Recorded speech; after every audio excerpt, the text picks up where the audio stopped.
Hello दोस्तों, कैसे हैं आप लोग। स्वागत है आप लोग का अपने यूट्यूब चैनल फार्मा साइन में। आज हम लोग सॉल्व करेंगे बी फॉर्म थर्ड सेमेस्टर के फिजिकल फार्मास्यूटिक्स फर्स्ट का 2019 मतलब 2020-21 का पेपर। पिछले वीडियो में हम लोग ने 2019-20 का पेपर इसका सॉल्व किया था, मतलब जो कि पहले ही अपलोड हो चुका है यूट्यूब पे। और इसके तुरंत पहले हम लोग ने अभी देखा था बी फॉर्म थर्ड सेमेस्टर के ही फार्मास्यूटिकल ऑर्गेनिक केमिस्ट्री सेकेंड का 2020-21 का पेपर हम लोगों ने देखा था। तो अगर आप लोगों ने वीडियो नहीं देखा है तो जाके हमारे चैनल पे देख सकते हैं, लिंक डिस्क्रिप्शन बॉक्स में मिल जाएगी आपको। तो इसको स्टार्ट करते हैं। तो आप लोग वो सभी वीडियो अवश्य ही देखें। चलिए इसको स्टार्ट करते हैं बिना किसी देरी के। इसमें सेक्शन ए है जो कि 2 नंबर का क्वेश्चन होता है मेनली। इसमें पहला क्वेश्चन है डिफाइन मोलैरिटी एंड नॉर्मेलिटी, मतलब मोलैरिटी और नॉर्मेलिटी को हमको डिफाइन करना है। इसका आंसर हम सिंपल सा है, हम लिख सकते हैं इस प्रकार से। पहले मोलैरिटी की डेफिनेशन लिख देंगे, फिर नॉर्मेलिटी की डेफिनेशन रख देंगे, बस हो गया, डिफाइन हो गया। मोलैरिटी क्या है? Molarity is defined as the amount of mass of solute dissolve in a amount of solvent usually water. It can be solve with the equation. मतलब मोलैरिटी क्या होती है? एक अमाउंट होता है जो मोल्स ऑफ सॉल्यूट होता है वो डिजॉल्व होता है किसमें? एक सॉल्वेंट में, तो उसे हम मोलैरिटी कहते हैं। इसका फॉर्मूला होता है molarity is equal to moles of solute upon litres of solution. Molarity हो गया। नॉर्मेलिटी क्या होता है? Normality is described as the number of gram और mole equivalents of solute present in 1 litre of solution. मतलब 1 litre solution में जो जितने ग्राम सॉल्यूट प्रेजेंट होते हैं उसे हम नॉर्मेलिटी कहते हैं। और यहाँ पर इक्विवेलेंट्स का क्या मतलब है? यहाँ पे नीचे लिख दिया गया है when we say equivalents it is the number of moles of reactive unit in a compound. तो इसका फॉर्मूला क्या होता है? n is equal to number of equivalent weight plus number of equivalent plus weight into 1000 upon volume in solution in liter, where gram equivalent is equal to, इसका क्या formula होता है? mass of solute upon equivalent mass। तो पहला question यहाँ पे समाप्त होता है। दूसरा क्वेश्चन हम लोग देखते हैं सेक्शन ए का ही। दूसरा क्वेश्चन जो है इसमें differentiate crystalline solid and amorphous solid. Amorphous solid और क्रिस्टलाइन सॉलिड क्या होता है इसको डिफरेंशिएट करना है, इसकी जो इसमें क्या भिन्नता पाई जाती है उसको हमें लिखना है। तो एक तरफ हम लिखते हैं क्रिस्टलाइन सॉलिड, एक तरफ लिखते हैं एमॉर्फस सॉलिड, उसका हम डिफरेंशिएशन करते हैं। तो क्रिस्टलाइन सॉलिड में क्या है? They have a defined geometrical shape, मतलब इसका जियोमेट्रल शेप होता है। और they have a irregular shape, मतलब इसका कोई डिफरेंट मतलब जियोमेट्रल शेप नहीं होता है, रेगुलर होता है। क्रिस्टलाइन सॉलिड में they have sharp melting point और एमॉर्फस सॉलिड में है they melt over a range of temperature. Crystalline solid में क्या है? The constituents particles are arranged in a regular and periodic metre, मतलब रेगुलर बेस पे इसमें अरेंज्ड होते हैं। और एमॉर्फस में क्या है? पार्टिकल आर अरेंज्ड रैंडमली, इसमें मिक्स होते हैं, दो एक आपस में मिक्स होते हैं, इसे रैंडम में कहते हैं। जैसे आप लोगों ने पढ़ा था इंजीनियरिंग में, जो फ्लो ऑफ फ्लूइड्स था वो टर्बुलेंट था, रैंडम था, उसमें रैंडम मैनर था, तो इसे हम रैंडमली मतलब दो मिक्स हो जाते हैं, इसे रैंडमली कहते हैं। और यहाँ पे क्या है? क्रिस्टलाइन सॉलिड में दे आर एनिसोट्रोपिक, जैसे कि have different physical properties in different direction, मतलब अगर अलग अलग डायरेक्शन होगा तो उनका फिजिकल प्रॉपर्टी भी अलग अलग होगा। और एमॉर्फस सॉलिड में क्या है? दे आर आइसोट्रोपिक, आइसोट्रोपिक होते हैं, the same physical properties in all dimension, मतलब किसी भी डायमेंशन में होगा उसका फिजिकल प्रॉपर्टी जो है सेम होगा। तो क्रिस्टलाइन सॉलिड का एग्जांपल क्या है? आइस हो गया, सोडियम क्लोराइड हो गया, क्रिस्टलाइन सॉलिड का एग्जांपल है। एमॉर्फस सॉलिड का एग्जांपल है ग्लास, रबर, प्लास्टिक, ये सब जो है एमॉर्फस सॉलिड का जो है एग्जांपल है। अगला क्वेश्चन देखते हैं,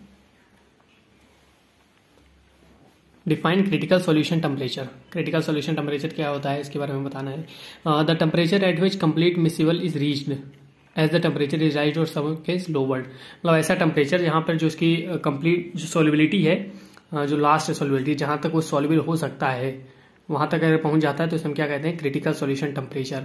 जैसे अगर आप 1 लीटर पानी में चीनी को घुलते हैं, शुगर को, तो एक निश्चित अमाउंट ही उसमें घुल पाएगा। अगर आप ज्यादा कर देंगे तो उसमें घुलना बंद हो जाएगा। तो जिस निश्चित अमाउंट पे वो घुलना बंद हो जाए या उसे ही हम क्रिटिकल सॉल्यूशन टेम्परेचर कह सकते हैं, मतलब वहां पर ही वो उसके आगे नहीं घुल पाएगा, वहां लास्ट स्टेज उसके पहुंच जाता है। तो इसको कैसे डिफाइन कर सकते हैं? The temperature at which complete miscibility is reached, मतलब जो कंप्लीट मिसिबिलिटी है या सॉल्युबिलिटी हो रीच हो जाती, पहुंच जाती है। As the temperature is raised और सम केसेस लोअर, मतलब अगर हम टेम्परेचर को बढ़ाते हैं या किसी रेयर केस में हम टेम्परेचर को घटाते हैं तब भी उसका जो मिसिबिलिटी है वो कंप्लीटली रीच हो जाती है, तो उसे कहते हैं critical solution temperature. So the critical solution temperature is the temperature in which partially miscible liquid gets completely mixed and form a homogeneous solution, और होमोजेनियस सॉल्यूशन का फॉर्मेशन करते हैं। It is two type, upper critical solution and lower critical solution. मतलब इसमें mainly दो प्रकार के होते हैं, upper critical solution, lower critical solution. अगर ये क्वेश्चन 7 नंबर में पूछता है कि आप क्रिटिकल सॉल्यूशन के बारे में लिखिए, एक्सप्लेन कीजिए, तो आप डेफिनेशन लिख सकते हैं। उसके बाद ये जो टू पार्ट्स है, अपर critical solution and lower critical solution, इसको आप इसके बारे में लिख सकते हैं। तो ये जो क्वेश्चन है ये 2019-20 में 7 नंबर में आया था। तो हमने ये पिछले वीडियो में जो फार्मास्यूटिक्स फर्स्ट का 19-20 का सॉल्व किया था पेपर, उसमें हम लोगों ने इसके बारे में डिस्कस किया था। तो अगर आप इसे कंप्लीट सॉल्यूशन इसका देखना चाहते हैं तो आप वहां विजिट कर सकते हैं हमारे चैनल पे। उसका लिंक जो है डिस्क्रिप्शन बॉक्स में मिल जाएगा आपको। अगला क्वेश्चन है, what is critical micelle concentration. जो क्रिटिकल मिसल कंसंट्रेशन है होता क्या है, इसके बारे में हमको देखना है, इसके बारे में डिस्कस करना है। तो क्या है क्रिटिकल मिसल कंसंट्रेशन, इसे हम कहते हैं सीएमसी कहते हैं शॉर्ट फॉर्म में। सीएमसी क्या होता है, CMC is defined as a surfactant concentration at which the micelle formation is first in the solution. मतलब जहां पर मिसल फॉर्मेशन हो जाए उसी को हम क्या कहते हैं जिस टेम्परेचर पे, जिस कंसंट्रेशन पे, मतलब जो सरफेक्टेंट है उसका कंसंट्रेशन उस कंसंट्रेशन पे जहां पे मिसल का फॉर्मेशन हो, पहले मिसल का फॉर्मेशन देख सके, उसे हम क्या कह सकते हैं, सीएमसी कहते हैं। CMC is the parameter that is used to determine the maximum amount of surfactant required to reduce the maximum surface tension of water. मतलब इसका यूज क्यों किया जाता है, तो इसका जो ये पैरामीटर की तरह यूज होता है किसमें, कि जो कम से कम सरफेक्टेंट से हम कितना ज्यादा से ज्यादा सरफेस टेंशन को रिड्यूस कर सकते हैं। जो वाटर का सरफेस टेंशन है उसमें हम कम से कम सरफेक्टेंट डाल के और ज्यादा से ज्यादा उसका सरफेस टेंशन यूज कर सकें, इसे हम सीएमसी पैरामीटर के द्वारा जान सकते हैं। तो सीएमसी यहाँ पे समझ में आ गया हम लोग को कि सीएमसी क्या है। ये जो है मेनली सरफेक्टेंट का कंसंट्रेशन बताता है, जहाँ पे मतलब जिस कंसंट्रेशन पे मिसल का फॉर्मेशन होता है उसे सीएमसी कहते हैं। अगला क्वेश्चन क्या है, what are the chelating agents. Chelating agents क्या है, chelating agents are the chemical compound that react with metal ion to form a stable water soluble complex. मतलब चिलेटिंग एजेंट जो है वो क्या करते हैं, मेटल आयन कॉम्प्लेक्स के साथ रिएक्ट करते हैं और उसके बाद में क्या बनाते हैं, एक वाटर सोल्यूबल कॉम्प्लेक्स बनाते हैं जो कि स्टेबल होता है। They are also known as chelants या चिलेटर्स। मतलब इसे चिलेटर्स और चिलैंट्स के नाम से भी जाना जाता है। सेंटर, मतलब chelating agents have a ring like centre which form at least 2 bonds with the metal ion allowing it to be excited। Example इसका क्या है, एथिलीन डाई अमीन। चिलेटिंग एजेंट का एग्जाम्पल जो है एथिलीन डाई अमीन है। अगला क्वेश्चन क्या है, define buffer capacity. Buffer capacity क्या होता है, इसको हमें डिफाइन करना है। Buffer capacity can be defined as the ability to a solution to resist rapid change in pH. मतलब इसका यूज कहाँ होता है, जो सॉल्यूशन बनाते हैं, फार्मास्यूटिकल प्रिपरेशन बनाते हैं, ऑप्थेल्मिक प्रिपरेशन बनाते हैं, इसमें बफर सॉल्यूशन यूज करते हैं। बफर सॉल्यूशन का क्यों यूज करते हैं, क्योंकि अगर इसमें कोई स्मॉल अमाउंट में पीएच का चेंज हो तो बफर सॉल्यूशन जो चेंजेस उसमें ना हो पाए, उसे मतलब पहले की तरह ही बनाए रखे सॉल्यूशन की स्टेबिलिटी बढ़ाने के लिए मिली इसका यूज किया जाता है बफर सॉल्यूशन का। तो बफर कैपेसिटी क्या है, कि बफर कैपेसिटी है कि जो पीएच चेंज होता है सॉल्यूशन में उसको रोक दे, जिस अमाउंट पर रोक दे उसे ही बफर कैपेसिटी कहते हैं। द सॉल्यूशन आइदर ऑब्जर्व और रिमूव H+ और OH आयंस।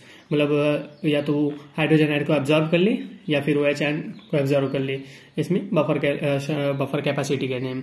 बफर कैपेसिटी का फॉर्मूला क्या होता है, number of moles of hydrogen और H3O added upon pH change volume of buffer in litre. ये इसका बफर कैपेसिटी का फॉर्मूला हो गया। तो बफर सॉल्यूशन क्या होता है, इसका यूज क्या होता है, बफर कैपेसिटी क्या है, ये सब हम लोग ने इस क्वेश्चन में देख लिया। अगला क्वेश्चन है डिटर्जेंसी। मतलब डिटर्जेंसी के बारे में हमको लिखना है या इसको डिफाइन करना है, या राइट अबाउट डिटर्जेंसी या डिफाइन डिटर्जेंसी, इस प्रकार से आपसे क्वेश्चन पूछ सकते हैं। तो डिटर्जेंसी को किस प्रकार से हम लिख सकते हैं, इट इज द प्रोसेस और phenomena in which dirt, oils and solid particles, dirt क्या है, oils and solid particles removed from the surface with the help of surface active agent और detergent.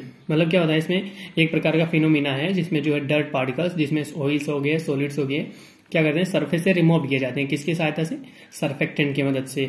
It work that it reduce the adhesive force dirt particle easily remove from the surface. मतलब क्या mechanism क्या होता है कि ये adhesive force जो उसमें होता है उसे रिड्यूस कर देते हैं। मतलब तो यहाँ पे अधेसिव फोर्स क्या है, अधेसिव फोर्स वो फोर्स होता है जो डिफरेंट मॉलिक्यूल्स के बीच में लगता है, उसे अधेसिव फोर्स कहते हैं।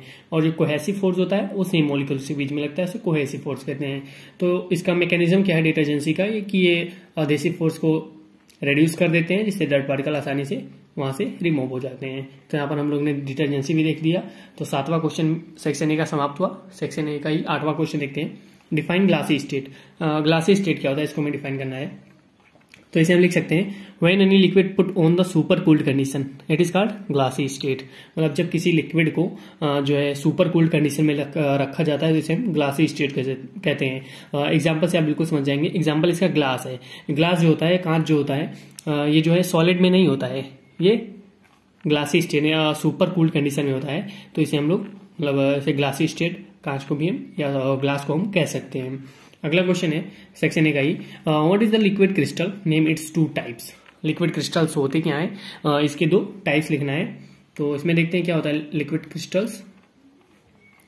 Liquid crystals are those stage in which the materials bears both properties. मतलब जिसमें मटेरियल्स होता है दोनों प्रॉपर्टी को ऑब्टेन करता है, दोनों प्रॉपर्टी में आता है। जैसे some properties of solid and well as some properties of liquid, जिसमें लिक्विड या तरल या द्रव मतलब ठोस दोनों की अवस्थाएं पाई जाती हैं, दोनों की प्रॉपर्टीज पाई जाती हैं, दोनों के गुण पाए जाते हैं। तो वो क्या होता है, लिक्विड क्रिस्टल्स होता है। मतलब हम इसे कह सकते हैं कि लिक्विड क्रिस्टल एक ऐसा स्टेज होता है जहाँ पे जो द्रव की और जो ठोस की यानी जो लिक्विड की एंड सॉलिड की दोनों प्रॉपर्टीज पाई जाती है, जिसे हम सेमी सॉलिड भी कह सकते हैं, सेमी लिक्विड भी कह सकते हैं। We can say state that occurs between solid and liquid. से हम कह सकते हैं कि जो वो ऐसा स्टेज जो सॉलिड और लिक्विड के बीच में आता है, इसे हम लिक्विड क्रिस्टल या सेमी लिक्विड कह सकते हैं। इसका टाइप जो है 3 टाइप्स की मेनली होते हैं ये सिमेटिक होते हैं, निमेटिक होते हैं एंड कोलोस्टिक होते हैं। मतलब कोलोस्टिक कह सकते हैं इसको। तो जो इसका ये भी क्वेश्चन पिछली बार 7 नंबर में पूछा गया था, तो हमने वहां पे 2019-20 वाले पेपर में सॉल्व किया था इसको। अगर आप 7 नंबर वाले देखना चाहते हैं तो आप वहां पे विजिट कर सकते हैं, जिसमें सिमेटिक, निमेटिक और कोलोस्टिक को भी थोड़ा बहुत डिफाइन किया गया है। तो लास्ट क्वेश्चन जो सेक्शन ए का है वो क्या है देख लेते हैं। What is the surface tension and surface free energy. Surface tension क्या होता है, सरफेस फ्री एनर्जी क्या होती है, इसको हमें इसके बारे में लिखना है, इसको डिफाइन करना है। सरफेस टेंशन क्या है, surface tension is the tendency of liquid surface at rest to shrink into the maximum surface area possible. Surface tension is what object with a higher density than water such as razorblades and insects float on water surface without becoming partially submerged। मतलब जैसे surface tension को हम कह सकते हैं कि किसी भी लिक्विड पे अगर किसी कोई कीट या कुछ भी आके बैठता है तो जो उसका मतलब क्षेत्रफल उसे जो मतलब उस पर दबाव पड़ता है, इसे हम सरफेस टेंशन कह सकते हैं। इसकी डेफिनेशन जो है मेनली इतनी है। ये तो सरफेस टेंशन के बारे में थोड़ा लिख दिए हैं, तो हमको इतना ही लिख देना है वहाँ पे एग्जाम में, तो भी कोई दिक्कत नहीं है। It is the force per unit length that must be applied parallel to the surface. ये इसकी डेफिनेशन हो गई मेनली। इसे हम कह सकते हैं gamma is equal to force upon length. इसका जो होता है मात्रक होता है न्यूटन पर मीटर होता है। अगला मतलब इसमें इसी में 10वें क्वेश्चन में सरफेस फ्री एनर्जी क्या होता है, इसके बारे में लिखना है। सरफेस फ्री एनर्जी जैसे SFE भी कहते हैं शॉर्ट फॉर्म में, तो इसे शॉर्ट फॉर्म में पूछ सकता है तो कोई दिक्कत नहीं है। Surface free energy is the work that would be necessary to increase the surface area of the solid phase. मतलब ये सॉलिड फेस के सरफेस एरिया को जरूरी आवश्यक ही जो है इंक्रीज करता है, बढ़ाता है। SFE has a decisive influence on the wettability of solids by liquids. In simple language मतलब हम आसान शब्दों में कह सकते हैं the work per unit area done by the force unit creates the new surface. तो ये इस प्रकार से हमारा सेक्शन ए का जो है 10 क्वेश्चन हमने कवर कर लिया, सॉल्व कर लिया, समझ लिया है, जिसको हम एग्जाम में आसानी से लिख सकते हैं। पिछला वीडियो जो 2019-20 का था उसमें जो 7 नंबर के थे क्वेश्चन, उसमें से छोटा छोटा डेफिनेशन इसमें 2 नंबर में भी आ गया है 2-3 क्वेश्चन का। तो अगर आप उसे 7 नंबर वाला मतलब अगर आपने 2019-20 का टोटल नहीं देखा है तो आप जाके देख सकते हैं हमारे चैनल पे, लिंक जो है डिस्क्रिप्शन बॉक्स में मिल जाएगा आपको। तो चलिए देखते हैं सेक्शन बी को। सेक्शन बी में 3 क्वेश्चन होते हैं, मतलब 2 करना होता है, 10 नंबर का होता है, 20 नंबर का क्वेश्चन है सेक्शन बी से। तो इसमें जो पहला क्वेश्चन है explain buffer action and application of buffer in pharmaceutical and biological system. मतलब क्या है बफर एक्शन को जो एक्सप्लेन करना है, एप्लीकेशन क्या होता है बफर का फार्मास्यूटिकल एंड बायोलॉजिकल सिस्टम में। तो इसमें जो आधा क्वेश्चन है action pharmaceutical and biological system, ये जो क्वेश्चन है ये क्या है, ये पिछली बार 7 नंबर में पूछा गया था। इसको केवल इतना ही कि explain the action of application buffer and pharmaceutical and biological system. तो क्वेश्चन आप देख रहे हैं कि यहाँ पर रिपीट हो रहे हैं। अगर 7 नंबर में है तो 2 नंबर में डेफिनेशन पूछ रहे हैं, 2 नंबर में डेफिनेशन था उसका 7 नंबर में लॉन्ग में पूछ रहे हैं, 10 नंबर में पूछ रहे हैं। तो कुछ जो है एक निश्चित टॉपिक होता है, वहीं से क्वेश्चन आते हैं, उसमें थोड़ा मॉडिफिकेशन कर देते हैं। बाकी आप अगर पेपर सॉल्व कर लेते हैं 3 साल का, 2-3 साल का, तो आपका काफ़ी कुछ उसमें से मिल जाता है। तो आप वीडियो जरूर देखिए, उसके बाद नोट्स पढ़िए। आप लोग नोट्स पढ़ लेते हैं व्हाट्सएप ग्रुप से, टेलीग्राम से ग्रुप से, लेकिन वीडियो नहीं देखते हैं, गलत बात। वीडियो देख लिया कीजिए और उसके बाद नोट्स भी पढ़ लिया कीजिए, जिससे आपको दोनों अगर आप करते हैं तो आपको आसानी से समझ में आ जाएगा। तो चलिए देखते हैं इसको। पहला क्वेश्चन जो है इसमें, explain buffer action and application of buffer in pharmaceutical and biological system. इसमें सबसे पहले हम लोग देखते हैं बफर एक्शन क्या होता है। Buffer action is in general is defined as the ability of buffer solution to resist the changes in pH value when a small amount of acid and base added E2। मतलब अगर हम कोई solution बनाते हैं, pharmaceutical preparation बनाते हैं, तो उसमें जब हम कोई एसिड मतलब बफर पहले से डालते हैं उसमें प्रिपरेशन में, उसके बाद जब उसमें हम कोई एसिड या बेस डालते हैं तो वो मेंटेन रखता है पीएच को, उसे हम बफर एक्शन कहते हैं। तो मैकेनिज्म क्या होता है बफर एक्शन का, उसे देख लेते हैं। To understand the mechanism of buffer action, we can take the example of an acidic buffer that is made up of a weak acid like acetic acid and its solution salt acetate। मतलब एक हम इसमें क्या लेते हैं, acidic buffer लेते हैं। इसका जो मैकेनिज्म समझने के लिए हम इसे एक एसिडिक बफर लेते हैं। जैसे एसिडिक एसिड हो गया और उसका साल्ट हो गया। तो इसमें क्या होता है, usually a large number of sodium ions, acetate ions and undissociate acidic acid molecules and present the salt exist completely as the end. तो मतलब इसका मैकेनिज्म हम इस इक्वेशन के माध्यम से समझते हैं। जैसे इसमें जो एसिटिक एसिड है ये किसमें टूटता है, हाइड्रोजन आयन एंड CH3CO- में, और ये जो CH3CO अन्य है इसका साल्ट है एसिटिक एसिड का, सोडियम आयन प्लस CH3CO- में टूटता है। तो अगर बफर सॉल्यूशन में हम लोगों ने एसिटिक एसिड और उसका साल्ट ऐड किया है, तो अगर हम उसमें किसी बेस को ऐड करते हैं थोड़ा अमाउंट में, तो क्या होता है, जब बेस ऐड होगा तो उसमें OH होगा बेस में। तो OH क्या करेगा, जो एसिटिक एसिड का हाइड्रोजन आयन निकला है उससे रिएक्ट करके ये वाटर बना लेगा, और जो पीएच है उसका सेम बना रहेगा। तो ये तो मैकेनिज्म हो गया बेस का। और अगर हम उसमें एसिड ऐड करते हैं, तो जिसमें जो एसिटिक एसिड का साल्ट ऐड हुआ रहता है पहले से ऑलरेडी, एसिटिक एसिड का जो साल्ट ऐड हुआ रहता है वो क्या करता है, अगर हम उसमें एसिड ऐड करते हैं तो वो इसके CH3CO- से रिएक्ट करके जो है एसिटिक एसिड बना लेता है। तो इससे जो हमारा पीएच है वो कांस्टेंट बना रहता है, मतलब उसमें कोई परिवर्तन नहीं होने पाता है। अगर थोड़े अमाउंट में हम एसिड या बेस ऐड करते हैं तो बफर कैपेसिटी, मतलब जो बफर सॉल्यूशन है वो क्या करता है कि स्मॉल जो पीएच चेंज है उसे रोक देता है। तो ये मैकेनिज्म हो गया बफर एक्शन का।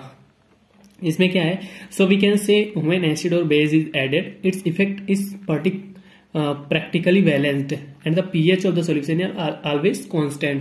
मतलब जो pH है सॉल्यूशन का वो हमेशा कांस्टेंट बना रहता है। इसे हम इस प्रकार से देख सकते हैं। अगला जो इसी में है, application of buffer in pharmaceutical and biological system, उसको भी देख लेते हैं।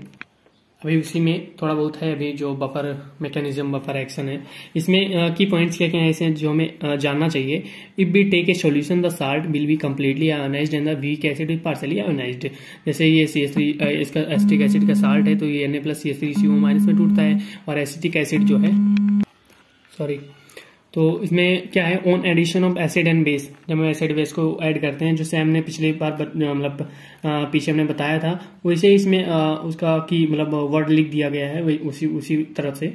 When acid is added the protons of acid are released be removed by the acetic ions, acetates ion and from a acetic acid molecule. When a base is added, क्या होता है जब base add करते हैं, the hydroxide that is released by the base will be removed by the hydrogen ion to from water. तो इसमें क्या है, इस प्रकार से हम फ्रॉम बफर से, मतलब यहाँ पे बफर मैकेनिज्म को समझ सकते हैं, उसके बाद उसके लैंग्वेज के अनुसार अपने लिख सकते हैं। वो इक्वेशन आपको याद कर लेनी है, यहाँ पे एक बार देखेंगे याद हो जाएगा। इक्वेशन के बाद आप अपने अनुसार लैंग्वेज लिख सकते हैं। एप्लीकेशन क्या है बायोलॉजिकल बफर सिस्टम में, इसको देखते हैं। Body fluids in biological system are having balance quality of acid base, मतलब जो बॉडी फ्लूइड होता है अपने सिस्टम में, बायोलॉजिकल सिस्टम में, उसका एक बैलेंस क्वालिटी होता है एसिड एंड बेस का। The biochemical reaction that take place in the living system are very sensitive to even small change in pH. अगर उसमें थोड़ा सा भी चेंज होता है तो उसमें बहुत मतलब इफेक्ट पड़ता है। So the maintenance of the normal pH range with in the body fluid become essential, मतलब जो मेंटेनेंस है हमारी बॉडी में पीएच का तो बहुत ही जरूरी हो जाता है इसलिए, क्योंकि थोड़ा भी चेंज होगा तो हमारे शरीर पे उसका असर पड़ने लगेगा। तो in biological system some body fluids are given below which should be maintain. Blood का जो पीएच है इसमें जो 7.4 से 7.5 होता है। यूरिन का पीएच है 4.5 से 8.0 होता है। लैक्रिमल फ्लूइड है जो 7 से 8 पीएच होता है। एंड इंटरसेलुलर फ्लूइड है 6.5 से 6.9 होता है। तो ये हमारा बायोलॉजिकल सिस्टम में कुछ बफर दिए गए हैं जिसका पीएच इतना होता है, इसको हमें इतना मेंटेन करना रहता है। अगर इतना मेंटेन नहीं होता है तो हमारे शरीर पर उसका इफेक्ट पड़ता है। तो application of biological buffer equation system इसमें हो गया। अगला देखते हैं इसमें एप्लीकेशन फार्मास्यूटिकल बफर सोल्यूशन, मतलब फार्मास्यूटिकल बफर सोल्यूशन में क्या इसका एप्लीकेशन, इसको देखते हैं। Buffer solution are use frequently pharmaceutical industry practically for the formulation of oral and ophthalmic solution. मतलब जो ओरल एंड ऑप्थेल्मिक सोल्यूशन है उसका प्रैक्टिकली मतलब फॉर्मुलेशन में इसका यूज होता है फार्मास्यूटिकल में। These are also use in the colorimetric determination of the pH, मतलब जो पीएच का डिटर्मिनेशन करते हैं, ये कलरीमेट्रिक मेथड है पीएच डिटर्मिनेशन का, तो उसमें भी इसका यूज होता है। And for those activities in pH must be kept constant. For example two stock solution, one containing boric acid and other the monohydric sodium carbonate, which when mixed in various proportion yield buffer solution with pH value 5 to 9. A mixture of the salt of sodium phosphate for buffer solution of pH to 6. Sodium chloride is added to each buffer mixture to make it isotonic with the body fluids. तो इस प्रकार से हम इसका जो application of pharmaceutical system इससे देख सकते हैं। इसमें क्वेश्चन नंबर 2 देखते हैं सेक्शन बी में। Classify complex compound, discuss chelates and cyclodextrin complex with its application in pharmacy. मतलब इसमें कॉम्प्लेक्स कंपाउंड्स को जो है डिफाइन क्लासीफाई करना है, उसके बाद हमको चिलेट्स एंड साइक्लोडेक्स्ट्रिन कॉम्प्लेक्स के बारे में लिखना है, फिर उसके बाद में हमें इसका एप्लीकेशन में लिखना है क्या फार्मास्यूटिकल फील्ड में या फार्मेसी में इसका एप्लीकेशन क्या है, इसको हमें लिखना है मेनली। तो सबसे पहले हम लोग समझते हैं कॉम्प्लेक्स क्या होता है, कॉम्प्लेक्सेशन क्या होता है। Complex is defined as association two or more molecules species. मतलब इसमें क्या होता है कि जो 2 और मोर केमिकल स्पीसीज होती है उनका एसोसिएशन होता है, इसे कॉम्प्लेक्स कहते हैं। इसका क्लासिफिकेशन क्या है, complex are classified is mainly 3 category. पहला जो है metal ion complex, coordinate complex इसको भी कहते हैं, organic molecular complex and inclusion occlusion complex. तो जो 3 टाइप के कॉम्प्लेक्स होते हैं फर्दर डिवाइड होते हैं। तो मेटल आयन कॉम्प्लेक्स या जिसे कितने टाइप के कॉम्प्लेक्स होते हैं, inorganic types, chelates, olefin types, aromatic types. And organic molecular complex होते हैं, इसमें कौन कौन से होते हैं, quinhydrone types, picric acid types, caffeine and other drug complex, polymer types. Inclusion occlusion compound में कौन कौन से होते हैं, channel lattice type, layer type, clathrates, monomolecular and macromolecular types. तो इसमें हम लोग ने जो है जो कॉम्प्लेक्सेशन है या कॉम्प्लेक्स है बेसिकली उसका हम लोग ने जो है क्लासिफिकेशन देख लिया है। अब इन्होंने जो बताया था चिलेट्स एंड साइक्लोडेक्स्ट्रिन का, उसके बारे में हम लोग देख लेते हैं। तो चिलेट्स क्या होता है, चिलेट्स कॉम्प्लेक्स क्या होते हैं, it is a type of metal ion complex. ये मेटल आयन कॉम्प्लेक्स का टाइप्स है, ये सब्सटेंस कंटेनिंग 2 और मोर डोनर ग्रुप, मतलब जिसमें 2 या 2 से ज्यादा डोनर ग्रुप होते हैं, में combine with metal ion to form a complex known as chelates. मतलब जिसमें 2 या 2 से ज्यादा डोनर ग्रुप होते हैं वो क्या करते हैं, मेटल आयन से कंबाइन होते हैं और कॉम्प्लेक्स का फॉर्मेशन करते हैं, जिसे हम किस नाम से जानते हैं, चिलेट्स के नाम से जानते हैं। The bond involve in chelates compound में भी ionic, primary covalent type and coordinate covalent type. Bond क्या कौन कौन से इन्वॉल्व होते हैं, आयनिक होते हैं, प्राइमरी कोवैलेंट टाइप के होते हैं एंड कोऑर्डिनेट कोवैलेंट टाइप के होते हैं। Depending on a liquid group it may be bidentate, tridentate, hexadentate और पॉलीडेंटेट। मतलब इसमें जो लिगेंड के टाइप्स होते हैं जैसे बाइडेंटेट हो गए, ट्राइडेंटेट होते हैं, हेक्साडेंटेट हो गया, पॉलीडेंटेट हो गए। When metal ion atom attached with ligands form a cyclic structure. Example इसका क्या है, इसका जो चिलेट्स का एग्जांपल है EDT है और एथिलीन डाइअमीन है। तो इस प्रकार से हमने चिलेट्स का देखा। और चिलेट्स का फार्मास्यूटिकल यूज क्या है, चिलेट्स कॉम्प्लेक्स है, इसको देखते हैं। Chelation can be use for assay of drug, assay of drug में इसका यूज किया जाता है। Chelating agents are use to reduce blood and tissue level of injuries having metal. It is also use in chelation therapy, मतलब chelation therapy में इसका use किया जाता है। अगला जो है साइक्लोडेक्स्ट्रिन कॉम्प्लेक्स के बारे में हम लोग देखते हैं। ये क्या होता है, it is a type of inclusion complex. Inclusion complex का टाइप होता है, in this complex one of the components entrapped in a open lattice और cage like structure of the other. मतलब इसमें क्या होता है कि एक केक लाइक स्ट्रक्चर होता है जिसमें एक पार्ट जो है ट्रैप्ड होता है उसमें, तो इसे हम मेनली इंक्लूजन टाइप का कॉम्प्लेक्स कहते हैं। इसमें साइक्लोडेक्स्ट्रिन है। They are cycloamylases family of compound made up of a sugar molecules bond together in a ring. They are hydrophobics inside the hydrophilic outside. मतलब इसमें इनसाइड में क्या होता है, हाइड्रोफोबिक होता है, वाटर से अटैच हो सकता है, मतलब और बाहर उसमें हाइड्रोफिलिक होता है, मतलब ऑयल इसमें अटैच हो सकता है। इसका फार्मास्यूटिकल यूज क्या देख लेते हैं। It is used in pharmaceutical industry as a complicating agent to increase the aqueous solubility of active substance poorly soluble in water। मतलब इसका aqueous solubility बढ़ाने में फार्मास्यूटिकल मतलब फार्मेसी फील्ड में या जो हम कह सकते हैं इंडस्ट्री में यूज होता है in order to increase their viability and stability. तो हमारा जो है सेक्शन बी यहाँ पे समाप्त होता है। हम लोगों ने 200 क्वेश्चन सॉल्व कर लिया है। यहाँ पे अब लोग हम लोग देखते हैं सेक्शन सी के बारे में। सेक्शन सी में 7 क्वेश्चन है जिसमें 5 करना है। प्रत्येक क्वेश्चन 7 नंबर का है यानी 35 नंबर का क्वेश्चन है। इसमें जो पहला क्वेश्चन है discuss diffusion mechanism in biological system, ये भी पिछली बार पूछा गया था, वहां पे हम लोगों ने भी देखा था। तो डिस्कस द डिफ्यूजन मैकेनिज्म क्या है बायोलॉजिकल सिस्टम में, इसको हम लोग देखते हैं। It is the process of mass transfer of individual molecules of a substance from a region to high concentration to low concentration. मतलब जो इसमें जो है हाई कंसंट्रेशन से लो कंसंट्रेशन की ओर जो है इंडिविजुअल मॉलिक्यूल का ट्रांसफर होता है, मास ट्रांसफर होता है। जैसे कि ये हाई कंसंट्रेशन का मॉलिक्यूल है, लो कंसंट्रेशन का मॉलिक्यूल है, तो यहां से जो है ट्रांसफर होगा लो कंसंट्रेशन की ओर, तो इसे क्या कहेंगे, डिफ्यूजन कहेंगे। They move from higher concentration lower concentration until the concentration of solution come to stable of equilibrium. मतलब ये जो है हाई कंसंट्रेशन से लो कंसंट्रेशन की ओर मूव करते रहेंगे। कब तक करेंगे, जब तक कि इसमें क्या होगा कि जो सॉल्यूशन है इक्विलिब्रियम स्टेट में नहीं होगा, तब तक कि यहाँ से हायर से लोअर जो है ट्रांसफर करते रहेंगे।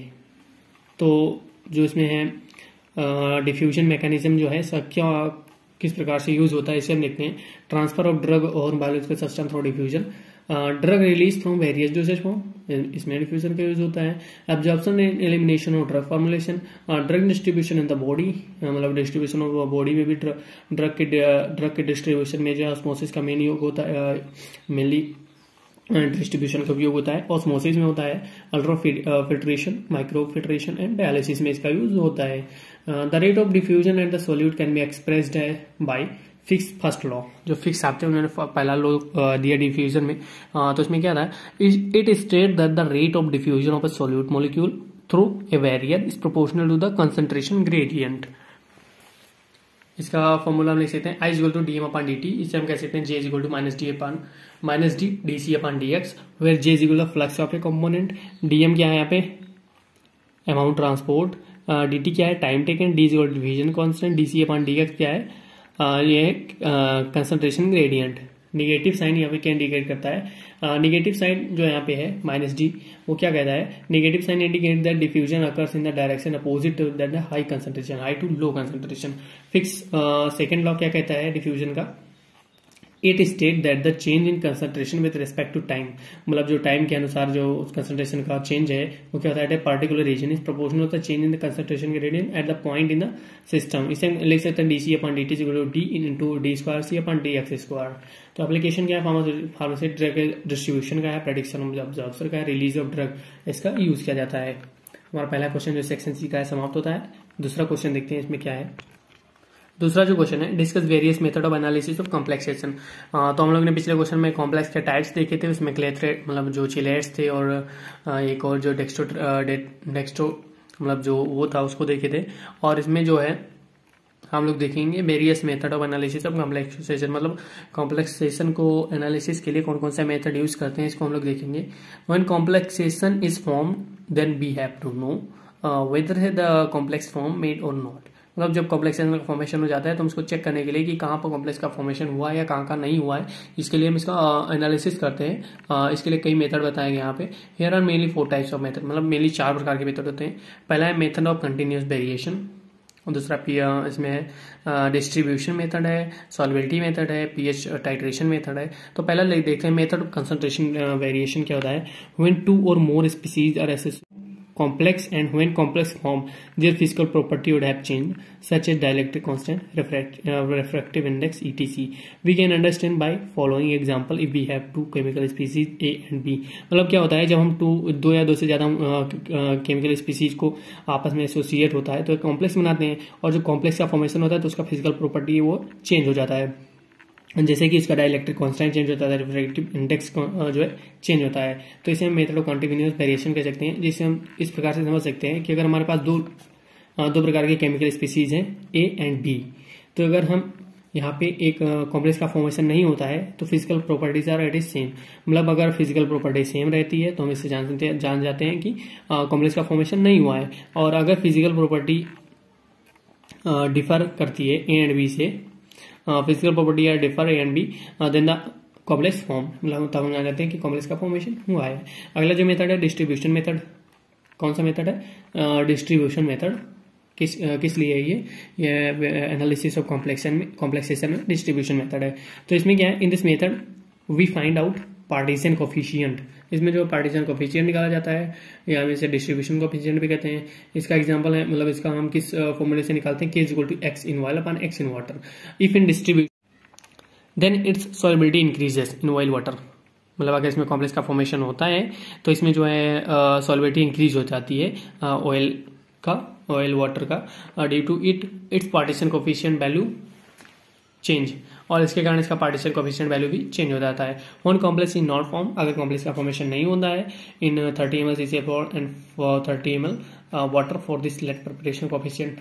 अगर फॉर्मेशन नहीं होता है किसमें, 30 ml जो कार्बन टेट्राक्लोराइड है और 30 ml वाटर है, इसमें अगर जो है कॉम्प्लेक्स का फॉर्मेशन नहीं होता है तो इसके लिए हम मानते हैं कि ये पार्टीशन कोफिशिएंट ए है। और अगर इसका फॉर्मेशन हो जाता है सेम जो है कंसंट्रेशन में, तो इसे हम पार्टीशन कोफिशिएंट मानते हैं बी है। यहाँ पर ए मान लिया, यहाँ पर बी मान लिया। इसमें क्या, if complex is formed in second condition that A is not equal to B.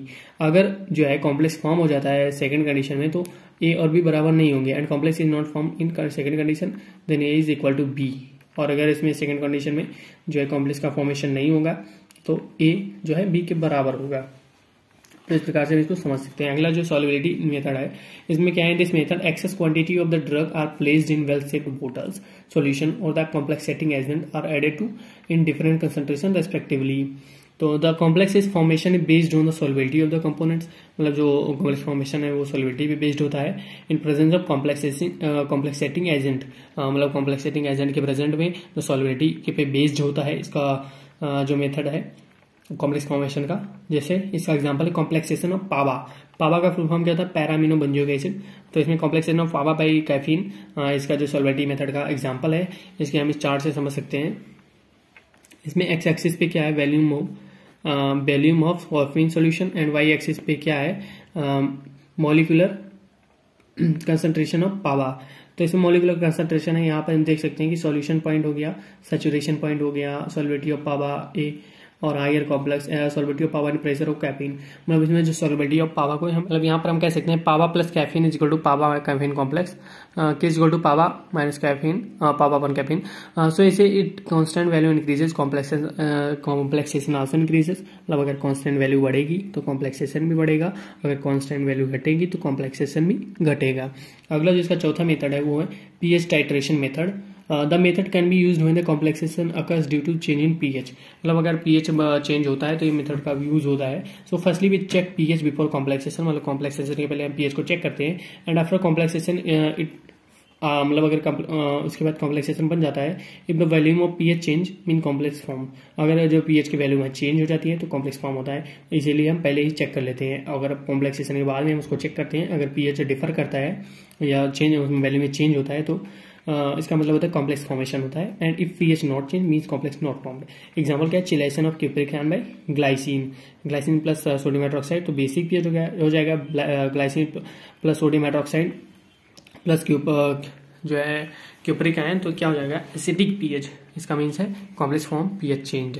तो इसका हम भी ग्राफ देख सकते हैं। यहाँ पर वॉल्यूम ऑफ NaOH है एक्स एक्सिस पे, वाई एक्सिस पे पीएच है, तो किस पीएच पे ग्लाइसिन है, ग्लाइसिन प्लस कॉपर, इसको हम इस प्रकार से देख सकते हैं। तो वहाँ चारों मेथड हो गए, method of analysis of complexation के। अगला क्वेश्चन है तीसरा, इसमें जो है What are the different method of determining surface tension? Discuss construction working principle of capillary rise method. तो यहाँ पर कौन कौन से मेथड हैं सरफेस टेंशन को जानने पता करने के लिए। तो यहाँ पर there are several method use for the measurement of surface and interfacial tension.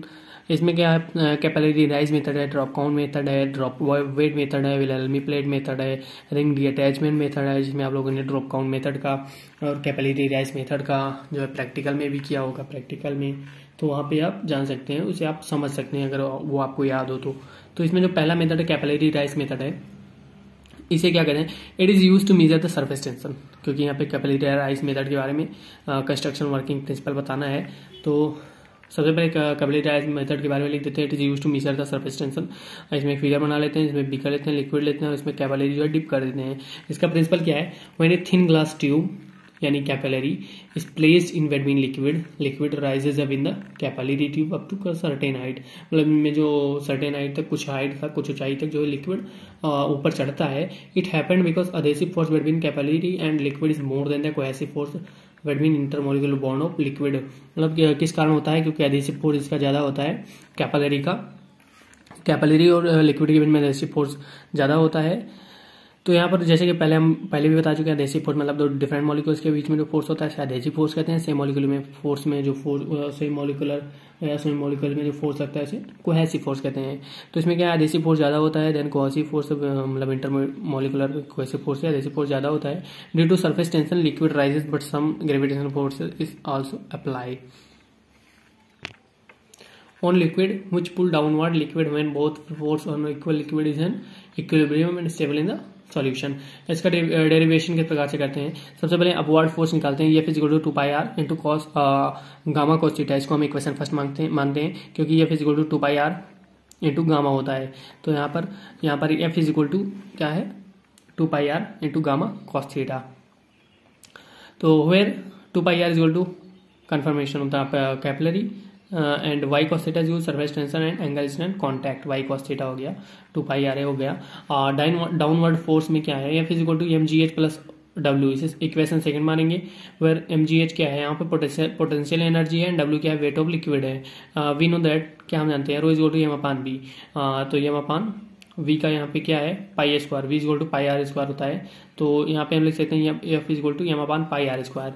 Where rho is equal to density of liquid, M is equal to mass V upon volume. So हम इसे कह सकते हैं कि M is equal to rho pi R square. इधर से इधर लाएंगे, rho is equal to M upon pi R square है ये है।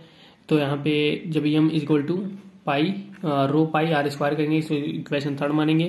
फिर इसको इक्वेशन थर्ड को जो है इक्वेशन सेकेंड में हम रख देंगे, इक्वेशन सेकंड में रख देंगे। तो इक्वेशन थर्ड क्या है, M is equal to rho into pi R square. Equation second क्या है, F is equal to M G H plus मतलब W। तो F का मान यहाँ पे जो है यम का मान ये हो गया रो पाई आर स्क्वायर। तो हम इसे लिख सकते हैं F is equal to rho pi R square GH plus W। Now liquid is an equilibrium means both force are equal, यानी upward force is equal to downward force.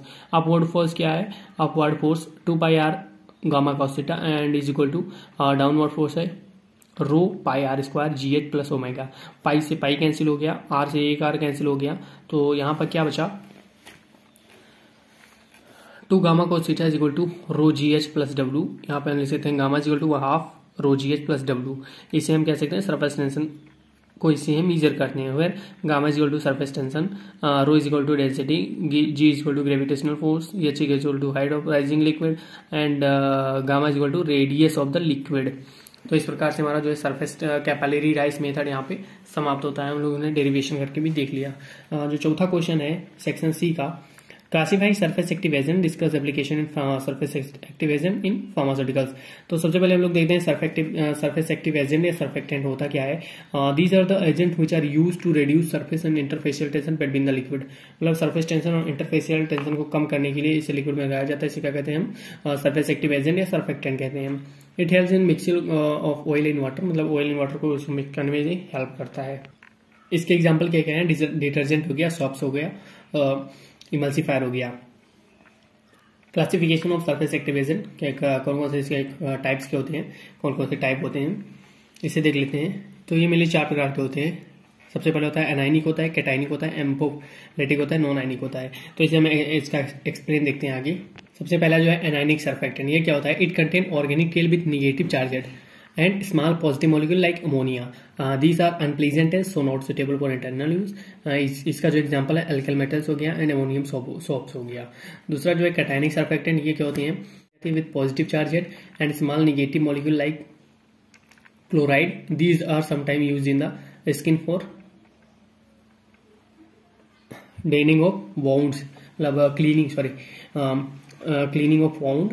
इसका example जो है बेंजलकोनियम क्लोराइड हो गया, BAC से short form में कहते हैं। अगला जो सर्फेक्टेंट है एम्फोटेरिक सर्फेक्टेंट है। इसका यूज क्या है? It is also called zwitterion molecule zwitterion molecule भी कहा जाता है इसको surfactant that possess both cationic and anionic group in the same molecules. मतलब कैटायनिक भी होता है एनायनिक भी होता है, दोनों एक में होता है। They depend on the pH of the system. They mostly use to co surfactant that boost the detergency, मतलब डिटर्जेंसी को बढ़ाते हैं, इसलिए को सर्फेक्टेंट का यूज करते हैं। And the forming powder anionic surfactant. Example क्या है? एल्किल ग्लूकामाइड है, एल्किल सल्फोबेट बीटेन है। तो जो नॉन आयनिक सर्फेक्टेंट है चौथा इसका, वो क्या होता है? They are non-ionic, so they does not ionize in water because their hydrophilic part consists of non-dissociative molecule. These are mostly used in pharmaceutical industry. They are resistant to pH. इसका example जो है glycerol है। अगला जो question है पांचवा, what are the buffered isotonic solution, what different method of adjustment tonicity. तो ये क्वेश्चन में प्रीवियस ईयर 2019-20 में पूछा गया था, हम लोग ने वहां पे सॉल्व किया था। चलिए यहाँ पे सॉल्व कर लेते हैं, तो देख लेते हैं इनसे भी बफर्ड आइसोटोनिक सॉल्यूशन क्या होते हैं। A solution maintaining the isotonicity and pH as that the body fluid is an buffered iso. Pharmaceutical buffer solution that are meant for application of body should be adjusted to same osmotic pressure as the body fluid. Example, blood contains 0.9% weight by weight solution. There are 3 types of solution. जो buffer tonic isotonic solution होते हैं mainly 3 प्रकार के होते हैं, isotonic, hypertonic and hypotonic. Isotonic क्या होता है? A buffer solution which have same osmotic pressure as body fluid, जैसे 0.9% NaCl का होता है, इसे आइसोटोनिक कहते हैं। हाइपरटोनिक क्या होता है? बफर सॉल्यूशन, हाइपर मतलब ज्यादा होता है, तो आइसोटोनिक से ज्यादा जो होगा हाइपरटोनिक हो गया। So buffer solution which have less concentration of solute than 0.9% NaCl and hypotonic है, मतलब कम हो गया। Buffer solution which have less concentration of solute than 0.9% NaCl and hypertonic मतलब हाइपर मतलब ज्यादा, हाइपो मतलब कम, तो आइसोटोनिक से जो ज्यादा हो। A buffer solution have high concentration of solute osmotic pressure then 0.9% NaCl। तो बफर आइसोटोनिक सॉल्यूशन हम लोगों ने देख लिया, उसका टाइप देख लिया। अब हम लोग देखते हैं मेथड ऑफ एडजस्टिंग टोनिसिटी। कौन कौन से मेथड से हम इसको एडजस्ट कर सकते हैं? There are mainly 2 method for adjusting of tonicity, class first method and class second method. Class first जो मेथड है उसमें क्या है? क्रायोस्कोपिक मेथड है, इसे freezing point dispersion depression method भी कहते हैं, और सोडियम क्लोराइड इक्विवेलेंट मेथड है।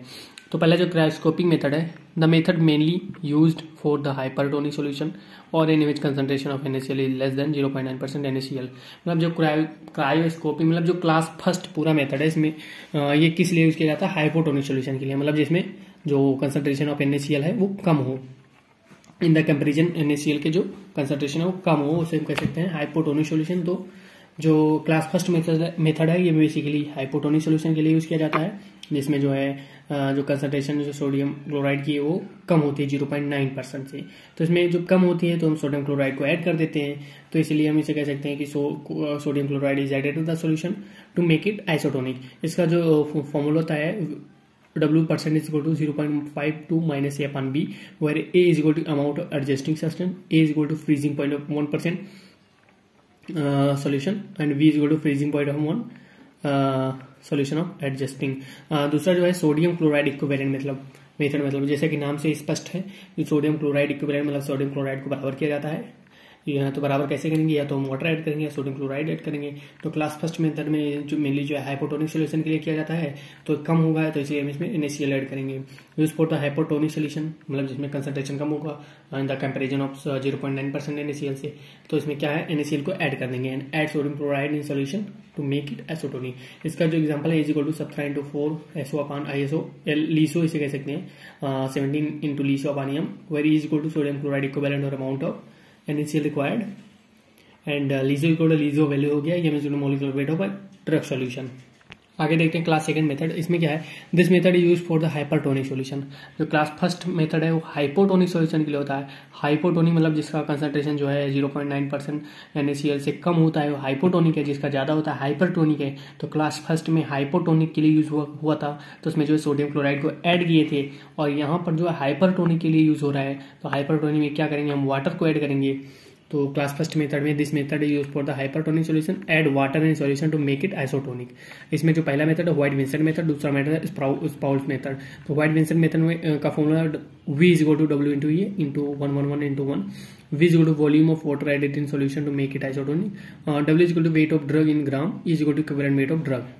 तो अगला जो मेथड है स्प्राउस मेथड है, it is a simplification of White and Vincent method. Here weight of drug is set to constant value 0.3 V is, मतलब ये जो वाइट डिवीजन मेथड का है ये सिंप्लीफिकेशन है। V is equal to 0.3 into E into 1 into 1 V is equal to 33.33 sorry V is equal to 33.33 E, इसको हम कह सकते हैं।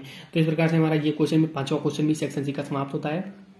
तो हम लोग ने फिजिकल फार्मास्यूटिक्स फर्स्ट का 2020-21 का क्वेश्चन पेपर सॉल्व कर लिया है। पीडीएफ आपको जल्दी टेलीग्राम चैनल पे व्हाट्सएप ग्रुप पे मिल जाएगा, तो आप वहां से आप पीडीएफ डाउनलोड कर सकते हैं और उसको आप पढ़ सकते हैं। तो पहले वीडियो देख लीजिएगा, उसके बाद पीडीएफ पढ़िएगा, क्योंकि सीधे पढ़ने से आपको थोड़ा हो सकता है कम समझ में आए। तो अगर आप एक बार वीडियो देख लेते हैं उसके बाद पढ़ते हैं तो आपको ज़्यादा समझ में आएगा। और हमारे अगर चैनल पर नए हैं तो आप सब्सक्राइब कीजिए, वीडियो को लाइक कीजिए, शेयर कीजिए और बेल आइकन को प्रेस कीजिए। जल्द ही मिलते हैं नेक्स्ट वीडियो में, जिसमें हम जो बचा सब्जेक्ट है उसका 2020-21 का जो है क्वेश्चन पेपर सॉल्व करेंगे। तब तक के लिए खुश रहिए, मस्त रहिए। वीडियो देखने के लिए धन्यवाद।